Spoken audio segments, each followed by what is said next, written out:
Bismillahirrahmanirrahim. Alhamdulillahirabbil alamin. Alhamdulillahilladzi arsala rasulahu bil huda wa dinil haq liyudhhirahu 'ala dini kullihi wa kafa billahi syahida. Asyhadu an la ilaha illallah wahdahu la syarikalah wa asyhadu anna Muhammadan abduhu wa rasuluhu alladzi la nabiyya ba'da. Sahabat Al-Sifa yang dimuliakan Allah Subhanahu wa taala. Allah Subhanahu wa taala berfirman, a'udzu billahi minasyaitonir rajim.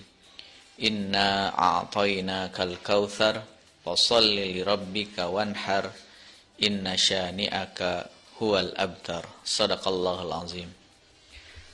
Sahabat Al-Sifa yang dimuliakan Allah Subhanahu wa taala, teman-teman, sahabat-sahabat semuanya dimanapun Anda berada, mudah-mudahan di pagi hari ini, di hari Jumat, ya, hari penuh keberkahan, kita semua diberikan keberkahan oleh Allah Subhanahu wa taala, diberikan kesehatan, kemudian diberikan kemampuan untuk terus bisa berkurban atau berjuang untuk agama tercinta kita, yaitu agama Islam. Dan insya Allah sahabat Al-Sifa, sebagaimana tadi disampaikan oleh Kang Hanan terkait tema kita di pagi hari ini berkaitan dengan motivasi kurban, ya. Dan lebih spesifik lagi kita akan sama-sama meneladani dari perjuangan atau pengorbanan Nabi pilihan Allah Subhanahu wa taala, yaitu Nabi Ibrahim alaihissalam. Dan sedikit banyak mungkin sahabat Al-Sifa juga sudah pernah membaca, pernah mendengar, atau bahkan di antara sahabat-sahabat juga pernah menyampaikan terkait bagaimana perjuangan ataupun kisah Nabi Ibrahim alaihissalam ini. Namun sebelum masuk ke kita mengupas, ya, keteladanan yang bisa kita ambil pelajaran dari kisahnya Nabi Ibrahim alaihissalam, sedikit saya ingin menyampaikan terkait dengan bahwa manusia ini sangat mencintai hartanya.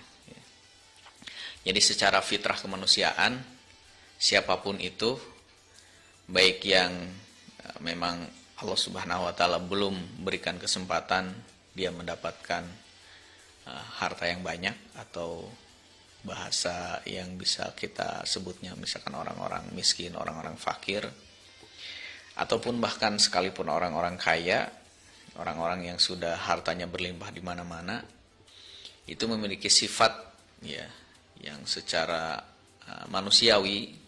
Jadi semua manusia itu atau semua kita itu mencintai yang namanya harta.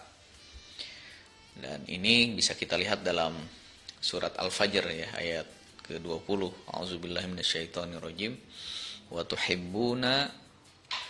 tuhibbunal mala hubban jamma. Ya, bahwa kita atau kalian ini mencintai harta benda hubban jamma, dengan kecintaan yang sangat berlebihan, ya.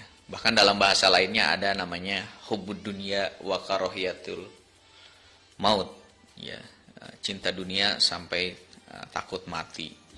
Nah, bahkan sebagian orang, ya, dia akan melakukan apapun untuk mengejar dunia ini, bahkan melabrak aturan-aturan Allah, ya, melanggar aturan-aturan atau ketentuan-ketentuan Allah, tidak peduli apakah itu dengan cara yang haram, tidak peduli apakah itu sampai menyakiti orang lain, bahkan sampai di beberapa kasus misalkan sampai membunuh orang lain demi untuk mendapatkan harta tersebut. Dan itulah fenomena yang terjadi atau yang kita lihat dalam kehidupan kita, betapa memang manusia ini secara fitrah kemanusiaannya sangat-sangat mencintai dengan yang namanya harta.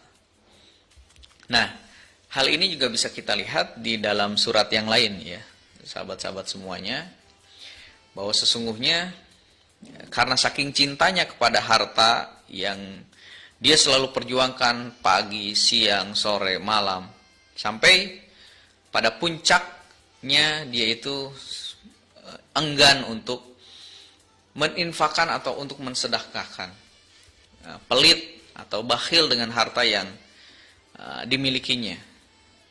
Dan di dalam Al-Quran kita sudah mengenal ada kisahnya Qarun, ya.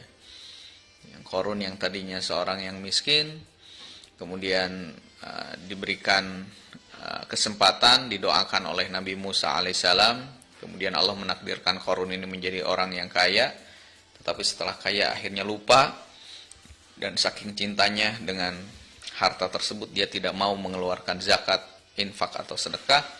Akhirnya Allah beri peringatan, akhirnya Allah azab sehingga Qarun dan hartanya ditenggelamkan ke bumi, sehingga kita hari ini mengenalnya dengan istilah harta karun. Nah, terkait ini juga Allah Subhanahu wa taala menjelaskan dalam surat Al-Adiyat, ya, innal insana lirabbihi lakanud.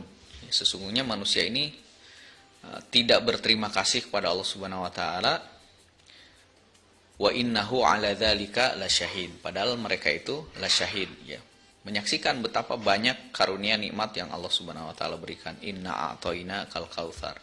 Wa innahu lihubbil khairi lasyadid. Salah satu penyebabnya adalah karena mereka terlalu berlebih-lebihan dengan mencintai hartanya tersebut, sehingga terjadilah apa yang terjadi. Ya, sehingga dia menjadi budak harta, seakan-akan hartanya itu miliknya, seakan-akan itu adalah hasil jerih upaya yang dia lakukan, bahkan sampai-sampai melupakan bahwa yang mengkaruniakan rizki, yang memberikan harta kepada dirinya adalah Allah Subhanahu wa taala. Sampai-sampai seperti itu, sebagaimana disebutkan kisahnya Qarun, ya. Dia lupa bahwa yang menjadikan dia sukses dalam usahanya, yang menjadikan dia menjadi banyak berlimpah harta itu adalah Allah Subhanahu wa taala.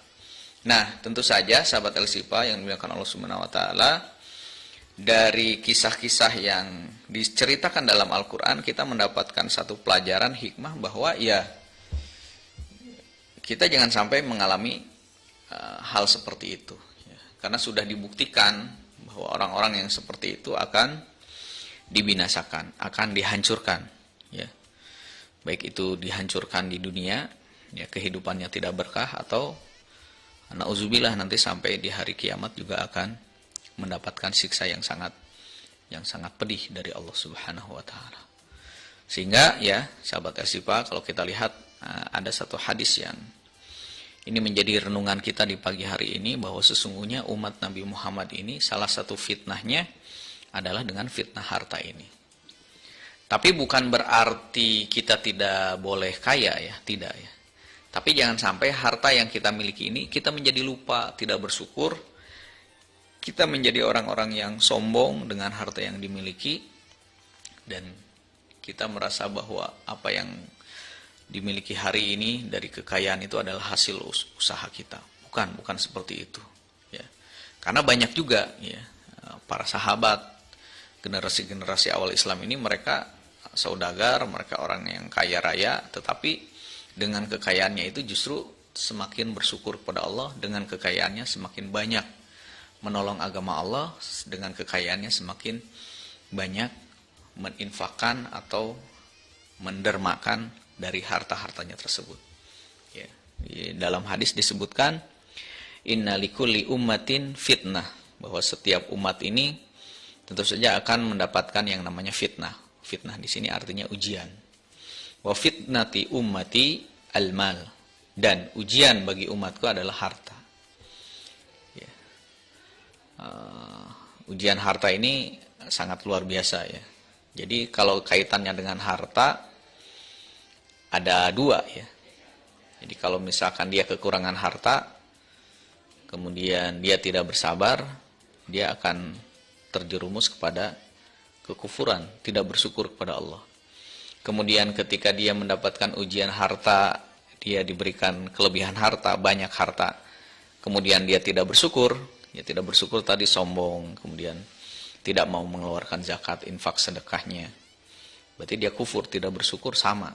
Dia juga posisinya akan mendapatkan siksa dari Allah Subhanahu wa taala. Nah, Sahabat Al-Shifa, dari poin-poin yang tadi saya sampaikan, ya, 2 ayat dan 1 hadis, ini menunjukkan kepada kita betapa memang yang namanya pengorbanan itu sesuatu yang perlu dilatih. Ya. Bahwa yang namanya sedekah itu perlu dilatih. Jadi seseorang sedekah itu tidak harus nunggu kaya, tidak harus nunggu banyak hartanya. Tidak, tetapi harus dilatih. Sebagaimana kalau misalkan ibadah-ibadah yang lain, sholat, dari mulai anak kecil itu sudah dilatih sholat, sehingga ketika dia mencapai usia dewasa, balik, terkena kewajiban sholat, kalau tidak sholat maka berdosa, maka dia sudah terbiasa karena dari kecil sudah dilatih. Begitupun kalau anak perempuan dari kecil sudah dilatih untuk menutup aurat, untuk memakai jilbab.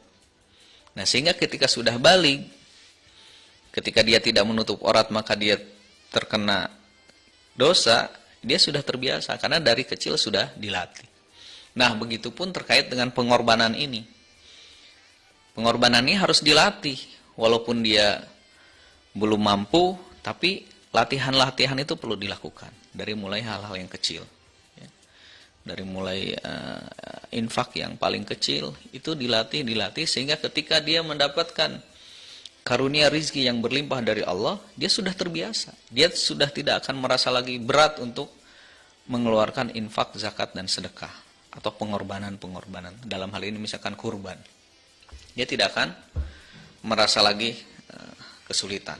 Nah, sehingga ya tadi perlu yang namanya latihan-latihan ini. Nah, sehingga sahabat Al-Shifa yang dimuliakan Allah Subhanahu wa taala, mudah-mudahan dengan cara latihan-latihan seperti itu kita bisa melaksanakan apa yang selama ini menjadi perintah ataupun kewajiban dari Allah Subhanahu wa taala. Nah, sahabat Al-Shifa yang dimuliakan Allah Subhanahu wa taala, ini saya kira sebagai pengantar sebelum kita masuk di pembahasan bagaimana kita melihat satu demi satu. Saya menulis di sini ada 8 ya.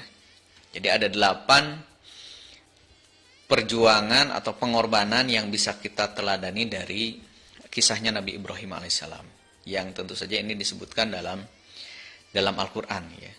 Ada 8. Ya, mungkin nanti sekitar jam 10:30 kita break dulu ya. Kemudian nanti kita akan lanjutkan. Saya ingin menyampaikan 2 poin terlebih dahulu ya, dari 8 poin, nanti sisanya akan dilanjutkan setelah jeda. Nah, yang pertama, sahabat Al-Shifa yang dimuliakan Allah Subhanahu wa taala, bagaimana kisah Nabi Ibrahim alaihissalam ini sangat luar biasa ya.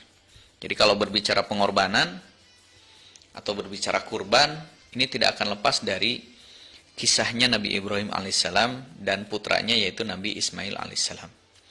Ya, seorang nabi yang diutus oleh Allah Subhanahu wa taala yang sangat luar biasa yang diceritakan dalam Al-Qur'an ya, dalam surat Ibrahim, dalam surat Al-Hajj. Ini cerita-cerita atau kisah-kisah keteladanan Nabi Ibrahim ini diceritakan. Pertama ya, yang bisa kita lihat misalkan bagaimana Nabi Ibrahim alaihissalam ini sejak lahir, sejak kecil itu sudah mendapatkan ujian dari Allah untuk berkorban. Ya. Jadi kisahnya lahir Nabi Ibrahim ini sama dengan, hampir mirip dengan lahirnya Nabi Musa alaihissalam. Karena saat itu ada raja yang sangat diktator, sehingga memerintahkan semua bayi laki-laki yang lahir harus dibunuh. Ya, di zaman Nabi Musa itu ada Fir'aun. Nah, di zaman Nabi Ibrahim ini ada yang namanya Raja Namruz. Nah, Raja Namruz inilah yang memerintahkan ketika waktu itu semua bayi laki-laki yang lahir harus dibunuh. Nah, akhirnya Nabi Ibrahim ini, ibunya ini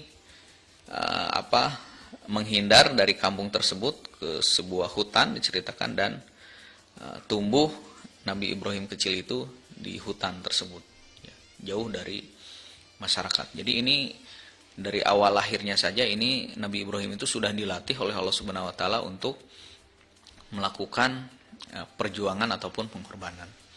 Dan ini bisa kita lihat dalam surat ke-6 ya, ayat 74, Allah Subhanahu wa taala berfirman, ittakhadhu asnaman alihah inni araka wa qaumaka fi dhalalim mubin.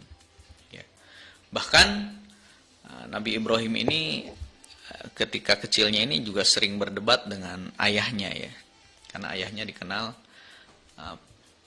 profesinya itu diantaranya adalah pembuat patung.